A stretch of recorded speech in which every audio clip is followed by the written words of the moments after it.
Good morning! Hey, I'm the Wood Gal.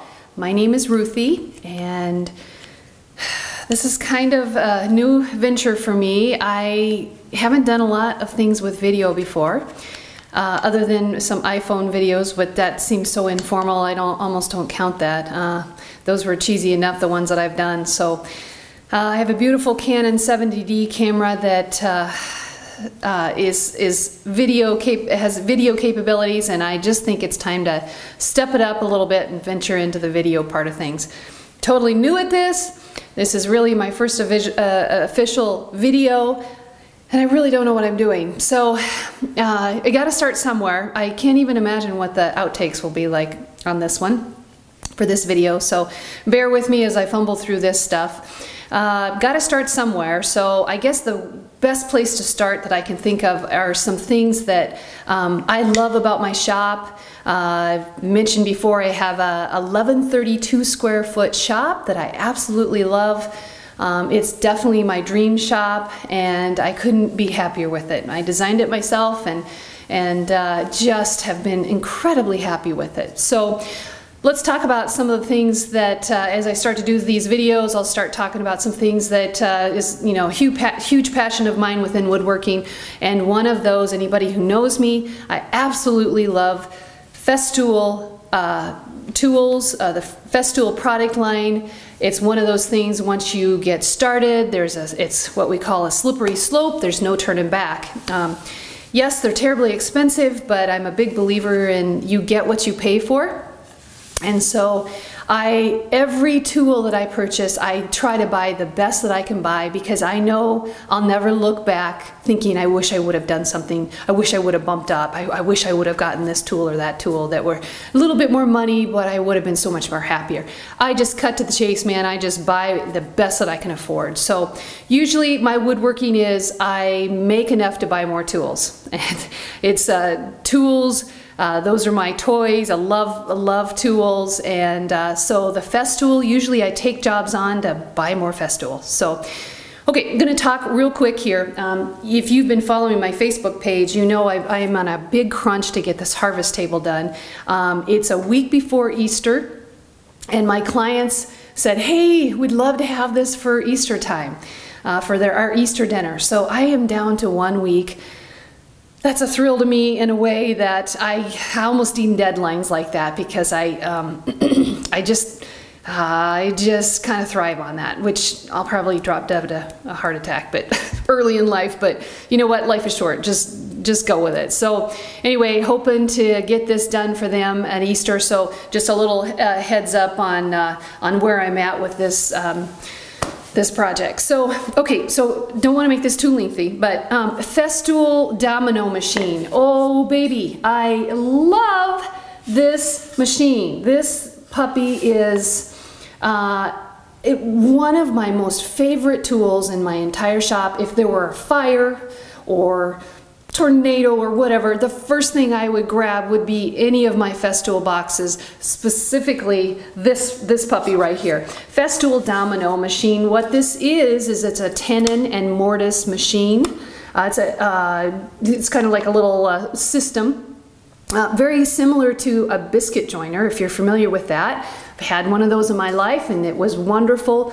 I love this because you can kind of see there, it has a bit that will oscillate back and forth, and it will cut the mortises for 2 mating parts. So in this case, some that have seen my Facebook page are probably wondering, what in the world is this strip here? These are for some corbels that are going to be going on this mission style table that I'm building.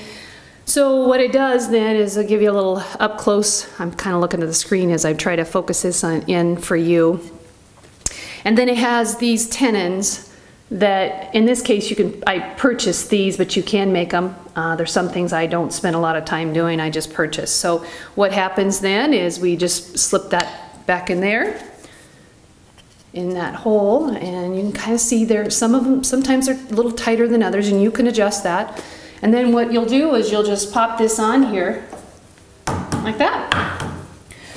Now, the reason I absolutely love this domino machine, and it has changed the way I do woodworking. It's just made things so much easier. Normally I would have been, you know, back in the day, before pre-domino, I would have probably, you know, well, you can always do mortise, tenon and mortise on a table saw or a router, with a router or whatever, and that's fine. I always found that to be very monotonous. Or you could drill in and put a like a fastener in there. You could do that. I don't like that. I don't like the look of having having to fill a hole after you screwed a screw in there and put a plug in there. It's just, you're gonna lose the grain of the wood. It's gonna be really difficult to patch that, to make that look like blended in. So the thing that's great about that is I've got an easy way to put those corbels on. I do a lot of mission work, so in this case it just depends on what kind of woodworking you do. I love corbels. I really enjoy the look of that. My clients wanted that.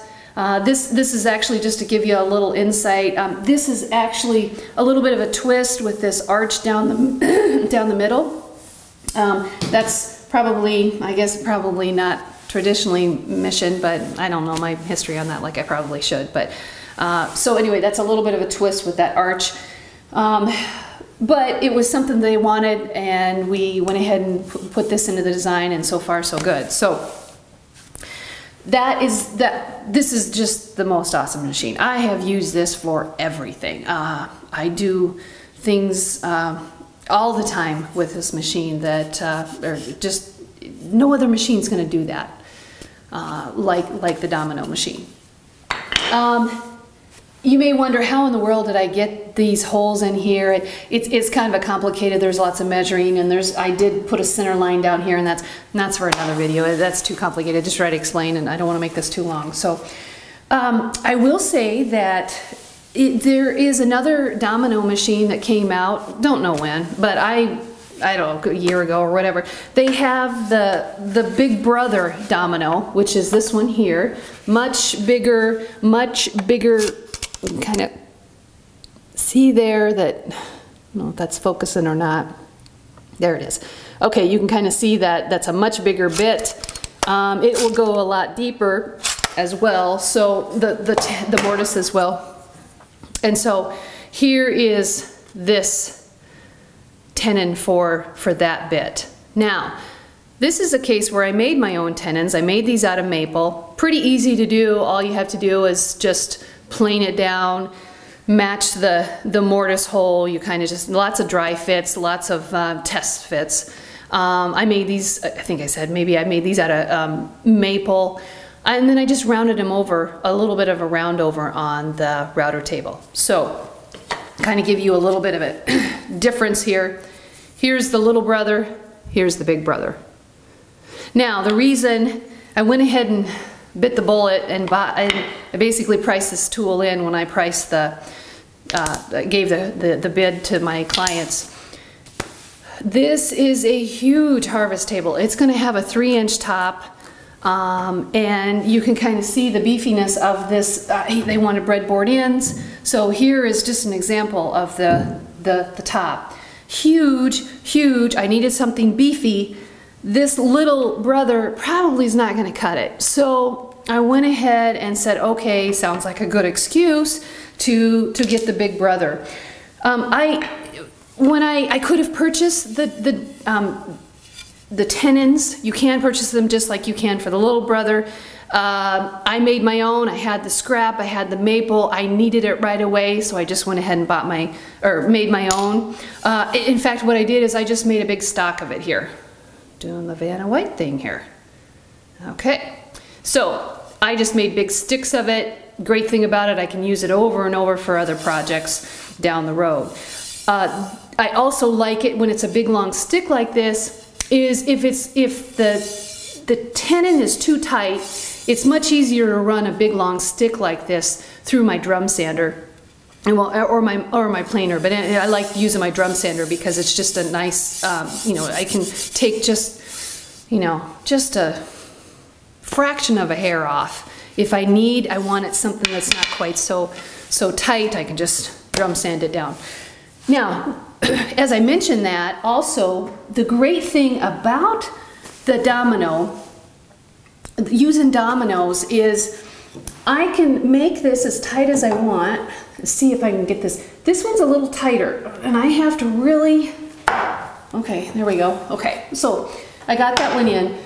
I love that you can make those tenons as tight as you want. And the reason I really love that is I can dry fit an entire project and never glue a thing, get it pretty much built, dry fit it all together, stand back, look and think, okay, do I need to make changes? Is there something that I didn't think about? It did this door, you know, open the way it should, and it did the, you know, the plywood pieces come together?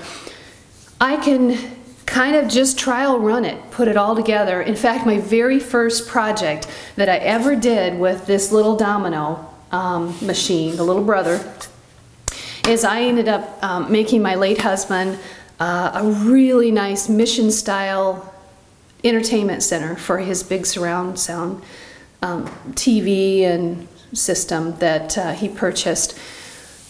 Did the entire project, dry fitted it, well, that's a word, dry fitted it together and had it completely done. I said, "Hun, I need you to come look at it. What do you think? Is there any changes you want to do before, you know, I start taking it to the final stages?"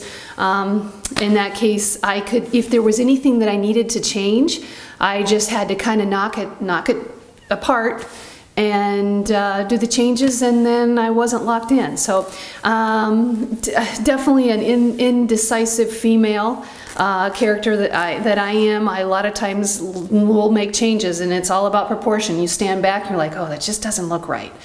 So that's probably one of the #1 reasons I love the domino machine so very much, is it just does things that no other tool will do. So okay, so I'm just kind of giving you an update on where I'm at in my shop with this harvest table.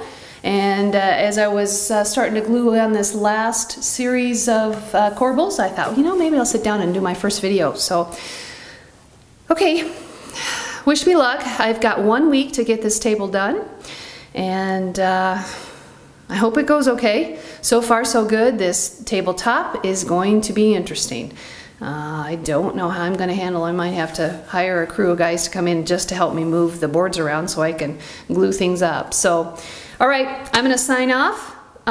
Thanks for spending a little bit of time with me today, and hope to see you back sometime soon. All right, checking out. Bye-bye.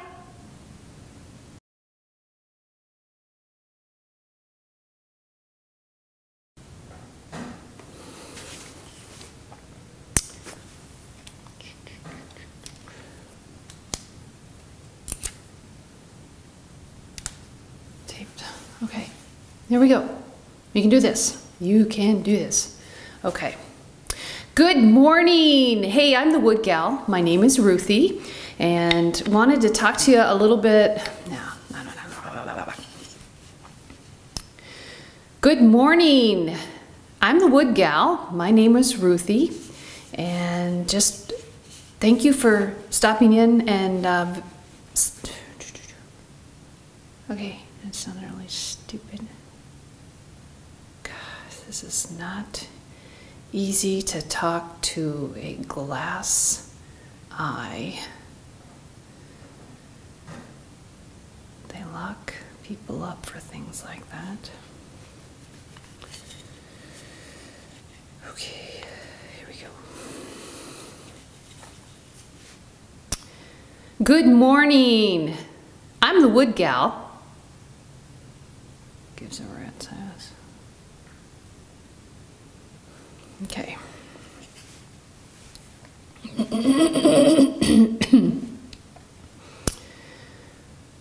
Good morning. Oh, this is nerve-wracking. Okay.